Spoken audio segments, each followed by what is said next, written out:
You hit search. At that point, you're going to pick the time and date. There's your calendar. Everything that's in red is recorded data. You refresh it. See, I went back 2 months. Okay, so you sit back there and you've got 2 months of recorded data back there. So we'll go back into March and we'll pick the 27th on Monday. At that point, you want to pick a time. We'll do 12 o'clock and we'll do camera 2. Okay, so we're going to hit, once we get the time and date in there, we're going to hit search. When you hit search, it's going to populate down here. At that point, you want to go back up here where it says start time and make sure that's the date that you wanted. We picked the 27th at 12 o'clock with camera 2. So at that point, when you hit the search, it refreshes the database and then populates it in this purple area here. At this point, you could hit play and you could watch the stream from the cameras. Now this is recorded data. Okay, as you see somebody coming down the steps, you can make it full screen by hitting this X. It takes a couple of seconds to go full screen. It may not be completely in the recording here because no, it is. Okay, so it doesn't have the whole full picture, but it has most of it. That's the way I recorded it. Okay, you got fast forward and rewind. This goes to the next time frame period. You see the time here, so it's 12:30 to 12:59. If you hit this, it will go to the next time frame if there's data there.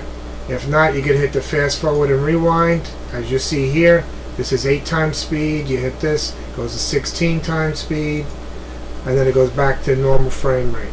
You could also drag this across, but if there's no motion on the camera, there'll be no more recording, so it'll just sit there at that screen. On this one, there's not too much motion. So at that point, we're going to pick a different camera. Let's go to camera 15, and what we're going to do is we're going to hit play, and hopefully there's some data on camera 15. I don't know which one that is. I guess there's no data. Let's try camera. Oh, there you go. You got some data. Ooh, somebody going up on a roof. Okay, so at this point, you see the person going up on the roof and whatever they're doing. I guess they're physically going out the door and so on. So this is how you watch it. Now if you want to back the video up, you have to do something different.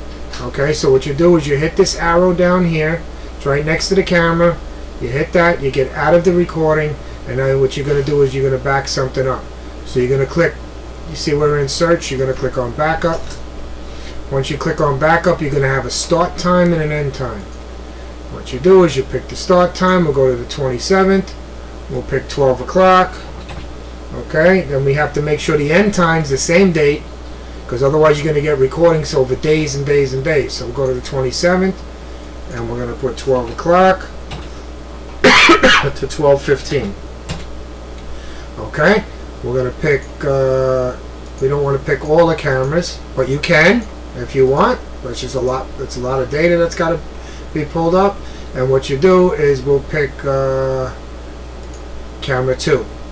Okay, at that point we got the start time in there, the end time in there, and we're picking just camera 2. What you're going to do is you're going to hit browse. Okay, and you're going to pick desktop, so that this way it stores the folder on your desktop, and you're going to click make new folder. The reason why you're going to do make new folder is because you want it to go in a folder, not just fill your desktop up with data. So at that point, it's going to make a new folder. It's going to be highlighted blue. You're going to sit back there and put, you can put cameras. I'm putting cameras. You can name it whatever you want. At that point, you hit OK. The path on the bottom is going to say C uses the name of your computer, desktop cameras. Once you have that, that's the place that it's going to store it. You're going to click backup, which is here. You click backup, there's no data. Okay, so there was no data at that time. So I'm going to pick a different camera. I think it was 15. Let's see what happens. We'll try that. Okay, so I hit that. We did get it on 2. I must have hit it too fast. And what you do is once you get this populated, you sit back there, you put the check marks in, and then what you do is you hit backup. When you hit backup, it'll start backing it up, and you're going to get a status indicator. Remember, it goes a little slower because I'm over the internet doing it from my house, from the location. But what it does is it'll back it up, and you'll get a 100% progress bar. for, you know, each one, when it's all done, I'll show you what to do. Give it a couple of seconds. It's going to take a little bit.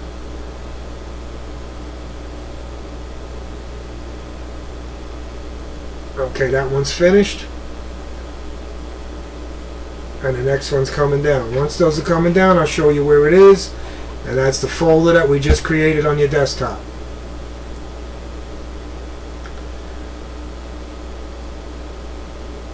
Okay, we're going to minimize this. Oh boy, now we got to find this. We made that folder named cameras. And we're going to go inside that folder and we're going to play it back. There we go. That's how you retrieve and back up a video. Thank you and have a nice day. Also, please make sure that you right click on Internet Explorer and run it as administrator. Very important, because you'll go through the whole backup process, think it went through, and it will not create a file. That is a Windows default to stop viruses, so it automatically does not run as an administrator. You have to. To view the cameras and everything else, you do not have to do that. But with the actual, if you want to back it up, you have to log in as administrator.